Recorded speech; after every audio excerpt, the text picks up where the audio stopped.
I was Friday night. I was in an airport lounge in Dallas, and this gentleman, like a 60-year-old guy, which is, he was a real yappy guy. I was trying to get a little work done before my flight to LA, but he wanted to talk, and I'm about that. Like, he had no clue who I was or anything like that nature. We were just talking, and he got into something, and he was like, it really seemed to me that this was a gentleman, and I confirmed some of this through the conversation, really, really came from rural America, really like came from nothing, and made a life of himself. And, it was really nice. And his son was getting married in Tennessee in a couple of weeks. Really enjoyed the conversation. But he kind of talked about, how hard he worked. And then he was talking about what was hard for him now. And I kind of had this fun moment where I was like, hey, brother, like, you of all people know, like, you didn't get to this point by accident. You don't have to do the next thing, but it's not going to happen without hard work.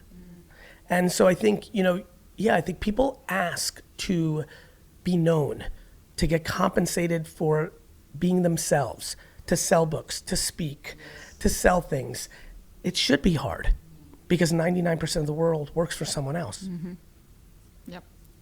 You've said it. Yep. So you answered the next question I had, so I'm going to move on to the next Please. one, which is, I wanted to ask you about VFriends, of course.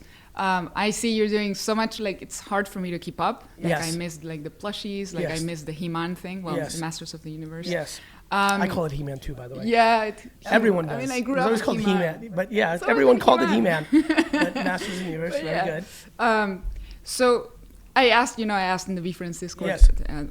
to my fellow specs, Yes. and they asked me, hey, can you ask Gary, what does he have in store for the future, like after VCon 24?